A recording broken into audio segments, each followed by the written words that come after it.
Hi, Mark Homer here and welcome. I'm going to talk to you about the white paper that has just been released. The government have been talking about this for a number of years. They've admitted that the housing market is broken. They say that we're not building enough houses, which goes right back to 2003 with the Barker report.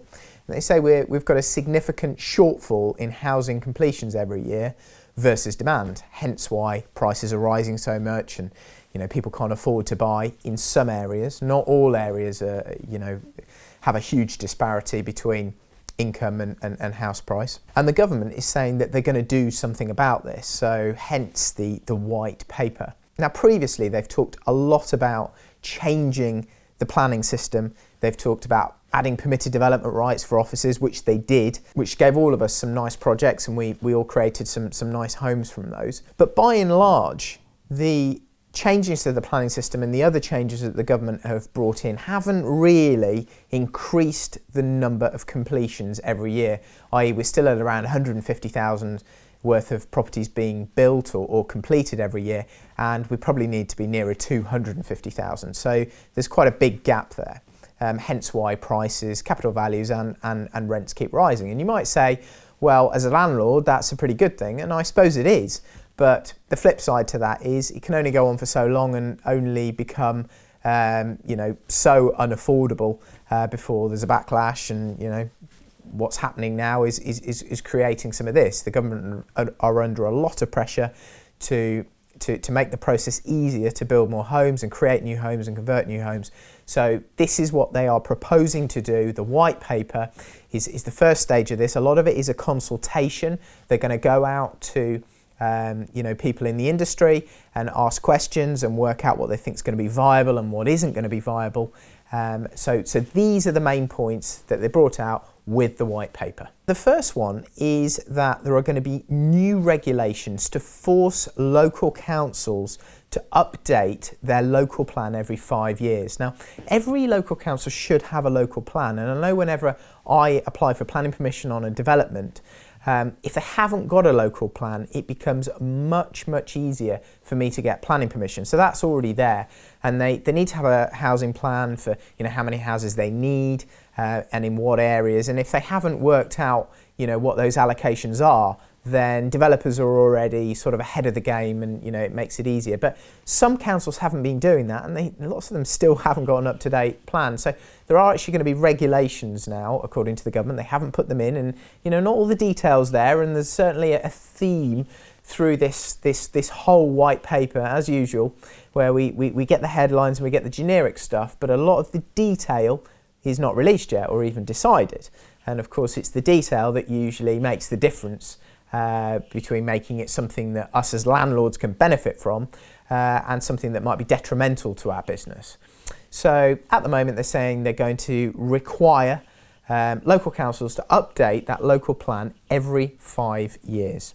The next change that the government is proposing is that they're going to provide more funding for local council planning departments. I know in a lot of areas it can be quite difficult to get planning permission just because there aren't enough people in the planning department to deal with all the applications. They can be quite inefficient, don't get onto things, and you don't get your planning permission within the 8 weeks, within the allotted time period. Often it runs over. And the effect of that is that councils may be more likely, if they've got a rush, just to say no to things because they haven't got the manpower or the experts to sort of put in the right places to work out whether something's viable. So it's easier just to say no because they don't want to be passing things which creates a lot of local opposition.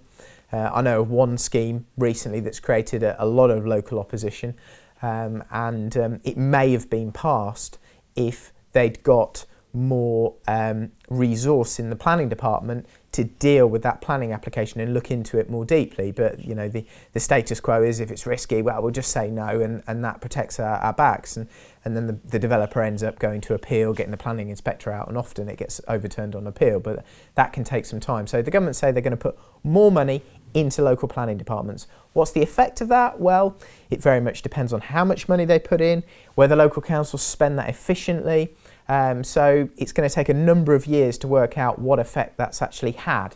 So it's another one of those vague statements, but could have a positive effect. We're not exactly sure how much right now. There's also going to be a more standardised approach to creating that local plan that I spoke about a few moments ago. So that local plan, which shows, the allocations of, how many houses and where they need to be built in each town, and what the local policies are.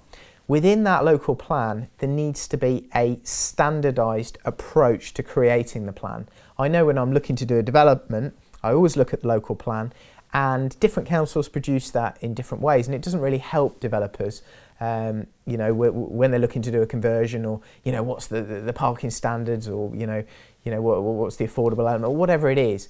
That approach needs to be standardised, so they're going to be changing that shortly. The next reasonably big change is that councils are going to be given the power to look at a candidate's previous track record in delivering new homes. So if you get a local developer who has built a number of homes previously, and they've delivered and they've created some good new schemes, then that will probably stand them in better stead to getting a planning consent.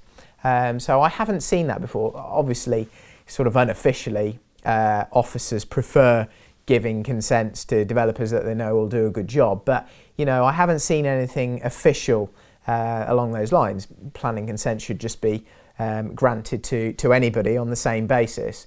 And now they're saying that actually within the rules that's going to change. So people that have done previous schemes are more likely to get consent in the future, and it's something else they're going to consult on. So we'll see the detail later, and we'll see the true impact of that later on. But that should be coming shortly. The government have also mentioned that they want to encourage more development of rental properties. Now, specifically, they're looking towards the institutional, larger scale investors. Now, at the moment, this is reasonably vague, but I suspect we may be able to create some schemes as smaller investors and developers that maybe fit their criteria. Now, again, there isn't specific detail on, what it is, what the threshold will be and how it will work. But because they want to encourage institutional investment, i.e. maybe a block of flats, what they're saying is that they're going to give planning consents more freely on developments like that. So what I can envisage is you may get a planning consent for a block of flats that are going to be rented out that you may not have ordinarily have done, but there may be some sort of condition in the planning, or maybe a covenant at land registry which says those properties have to be rented out, and they're going to introduce longer term tenancies for those properties. So it looks like they may, within that planning permission, mandate that there are these family-friendly 3-year minimum leases which are granted to people who live in that kind of accommodation. So, a longer term 3-year lease, on these institutional, as they call it, developments. Well, it could mean anything. I mean, it could be, you develop a block of 14 apartments, you get the planning consent based on the fact that, you're going to rent these out, and you may have to rent them out. There may be no other choice. But the sweetener is they may reduce some of the affordable homes contributions, which at the moment can be quite large. Certainly in Peterborough, once we get over 15 units, we have 30% of the units that we have to give to the housing association or pay them a commuted sum. And we have the community infrastructure levy, which is another effectively tax which pays for local services. And I know on a development I did recently, I had to pay for some gravestones and some other things. So the big effect here is I suspect they may be flexing or reducing the affordable homes contribution and maybe the SIL payment that you have to make on these developments, and also be more likely to give you planning permission on them if they're brought into a process where you get a condition or a covenant on the title which says you've got to rent these properties out, and then they may say that they've got to be rented on longer term tenancies. I don't have an issue with that. I'd like to rent properties out on a longer term tenancy as a landlord and as an investor. For me, this is a lifelong investment, so I think that's a positive thing. as long as rents can be varied and increased with the market, and you've still got the same power to evict if rent isn't paid or there are other breaches of the tenancy or the lease. I think that could be a positive thing. I think lots of investors would see that in a similar light. National planning policy is also going to be amended so that small windfall sites are going to obtain planning in an easier way. Now, this is still a little bit woolly. Again, we're yet to see the detail. They're consulting on a lot of this. But it looks like if there's a new brownfield site that is identified, and it could be a public sector land, then planning will become quite a bit easier to obtain on those kind of sites.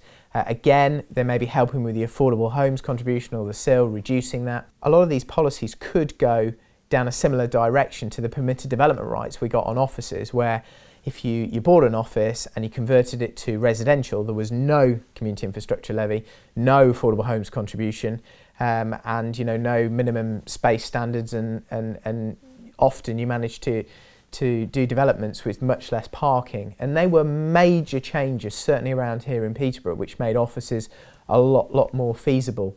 If you're looking at an affordable homes contribution, that could be 20,000, which suddenly gets wiped because you're following one of these schemes. So this could be another positive thing. But again, we need to wait and see. Unlike media speculation that was saying that the green belt, which is land which is around most of the towns and cities that we live in, that accounts for around 15% of the land mass in the UK, which is clearly a huge area. It looks like they're not going to change planning policy in a major way to open that up. They're saying there are still loads of brownfield sites, sites that have been built on previously, and lots of public sector land and lots of other land that's unviable because the costs of building on it or the contributions that you've got to give to the council are too high, meaning that you wouldn't do the development because there was no profit in it. They're saying they're going to work on those things first and protect the green belt. It was actually a manifesto pledge of the Conservatives that they were going to continue to protect the green belt. There's a big lobby. There's a hell of a lot of people that don't want to see their green open space built on around their towns, villages and cities. So the government is saying that they're going to protect that area. It's quite interesting when I look at any of these reports that say there's no land to build on in the UK.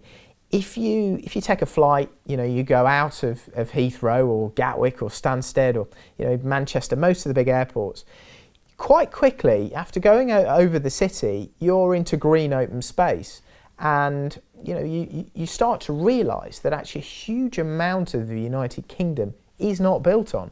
A lot of it is water, and obviously lots of it's greenfield or green belt, and the reason that a lot of it isn't built on is because of planning policy, or the fact that the development isn't viable because the costs of doing it with all the money you have to pay the councils and other bodies mean that there's no profit in the site. So there is land to build on. We have got space, and it's just a question of how the rules get changed and how much they get changed to allow for more of this land to get built on and to encourage developers to want to build on the land, by making the sites viable and profitable. Another change within the national planning policy framework is that new developments are going to have to reach a certain density metric. So if you're building particularly big flats or big houses, in certain areas, that actually might not be acceptable anymore when you go for planning permission.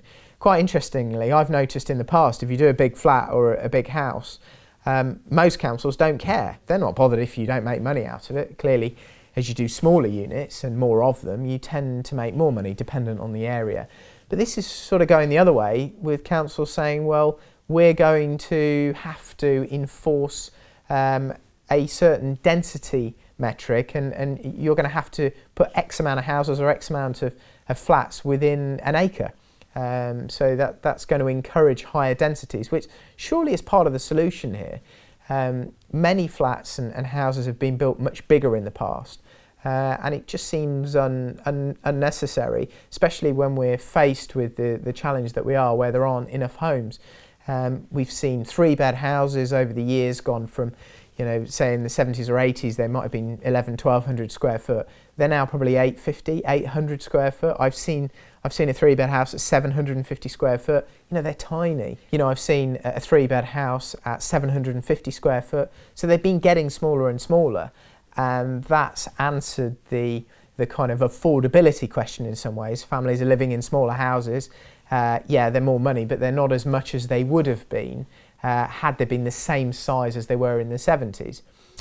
So that's helped in some ways, and I suspect the move towards smaller flats, smaller houses will continue, and the densities will increase and will be forced to increase through planning policy. Coupled with that, there's going to be an amendment made to the nationally described size standard, which is the size by which lots of local councils insist you have to build flats or houses over.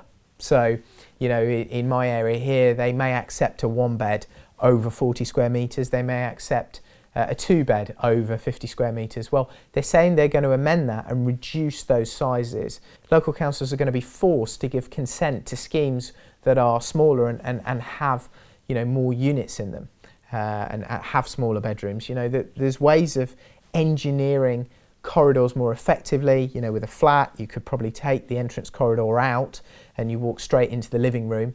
If you put some sprinklers in and meet some other building regs requirements in terms of fire, it is possible. So, developers are being forced to think in a more inventive way and to look at the layouts of these apartments to create more space. It's very, very important. Conversely, they'll probably end up making more money because the amount they get per square foot tends to rise quite a bit when they make smaller units, as long as they're efficient and they're nice to live in. Within the white paper, the government are also talking about a new scheme called the Accelerated Construction Programme, which is a mechanism for small and medium-sized builders to be encouraged to build on public sector land. So public sector land might be land that the council owns, and I know around here they still own a lot of land that they'd be looking to sell off. And this scheme is going to create partnerships between public bodies and maybe the council and small and medium-sized developers, not the big ones, but the small and medium-sized developers, to build land out, to provide units and to deliver schemes. So that's quite an interesting change where central government is going to be forcing councils not just to deal with the big boys, but to deal with the smaller developers. So if you find a plot of land, you want to build one of these residential schemes out where you're going to rent a block of flats, you may be able to go into partnership with the council to do that. Maybe you split some of the profit, but if you're going to be providing these homes for rent, the local council may be more inclined to do that with you and give you the planning permission to do that. So that's a new programme that's starting shortly. Interestingly, I haven't seen anything yet that talks about longer tenancies on properties within the private rented sector. I know there was a lot of talk about this before the Green Paper got released, but I've read through the whole document and I can't see anything that specifically says that there are going to be longer tenancies for properties within the private rented sector. Now, clearly they're still consulting on this. It's not finalised, and they could still do it. And they say that they want to encourage longer term tenancies, but I haven't seen anything that's going to mandate it. So that will be, quite a big thing for us as small landlords. Are we going to be, is the option going to be there for a 3-year tenancy, A, and B, is it going to be mandated that all tenancies are going to be longer term? At the moment, it doesn't seem certain. It doesn't seem certain the government aren't necessarily going to move on that. I think they want to encourage it. They want to give more security of tenure to tenants. And I know, in the past I've rented, and it can be quite difficult if you've just got a 6-month AST. You don't want to do any works to the property, you don't feel particularly secure there, you paid for all the furniture. It can be quite difficult to lay roots down where that the landlord could effectively evict you with a couple of months' notice. So they want to encourage longer term investors, and I suggest that's what we should all be. I think they want to discourage the accidental landlord and those with 1 or 2. But I think if you see this as a long-term investment and you want to build your portfolio on a sustainable basis and a long-term basis, that could be a really good thing, having a longer tenancy. They're in there for 3 years. The bank will probably quite like it. subject to them paying the rent and following the terms of the lease or the AST, the tenancy agreement, I think that could be very good. They've also confirmed, or prior to this white paper, Gavin Barwell confirmed that there won't be any rent control. So they've ruled that out. They're saying it's a non-starter. We saw what happened, prior to the Housing Act, where you had these kind of rogue landlords, and most of the housing stock was not of a decent standard. It fell into disrepair because private landlords were not encouraged to invest because they couldn't get, higher rent. They found it very difficult to evict people even if they weren't paying rent. And they didn't have incentive to invest in the property because, rents got suppressed to a very, very low level. So the Conservatives are ruling that out at the moment. Who knows in the future, Labour may want to do something else, but looks like they're not going to be in power for a long time. So on the whole, this new white paper looks like it could be quite positive, certainly for those who are wanting to develop, either to sell or to rent out. I don't see much in it that's going to impact the small landlord as yet, but clearly they're going through this consultation process and more will come out, and obviously lots is in the detail. I would like to have seen a little bit more about extra permitted development rights. I know they were talking previously about being able to build up without planning permission as long as the buildings around, were higher than yours. So you would have been able to build up to the level of the buildings around yours. Now, at the moment, they're still talking about that being in London only, and there's nothing specific or concrete about it. But that would be a boon for lots of building owners, because you'd be able to buy a block, or if you already own a block, you'd be able to put residential above and add a lot of value to your investment. So that's a permitted development right that they're sort of talking about, but it wasn't in the white paper as Gavin Barwell suggested. And other interesting permitted development rights which could be introduced, which I'd love to see, would be on nightclubs, which there are lots of nightclubs sitting up and down the country. They're empty. Yes, there's a big kind of space in the middle of them with no light, and you need to work out how you're going to engineer light into the building. But lots of those schemes are ripe for development. Nightclubs have gone bust. People leave pubs generally, later now rather than at 11 o'clock, so they don't need to go to a nightclub. So that's a possibility. And the other one is cinemas as well, extending the permitted development rights on those. So it'd be interesting to see if they extend those. Maybe some more on retail, extending the size, because at the moment it's relatively small in terms of the size of retail space, which can be permitted development. So most shops, most retail, you end up buying and you have to get full planning on. They're some of the biggest changes I could see coming. Nothing specific on them yet, but I'll update you as and when the information's released. I'll tell you what I think it means for us as landlords and small developers, and I'll tell you what I'm doing to react to it to make our business more profitable. Thanks for watching. That's been Mark Homer for the white paper update. I hope you got lots of value from it. If you've got any further questions, have a look on the website www.progressiveproperty.co.uk or send me an email, markhomer@progressiveproperty.co.uk.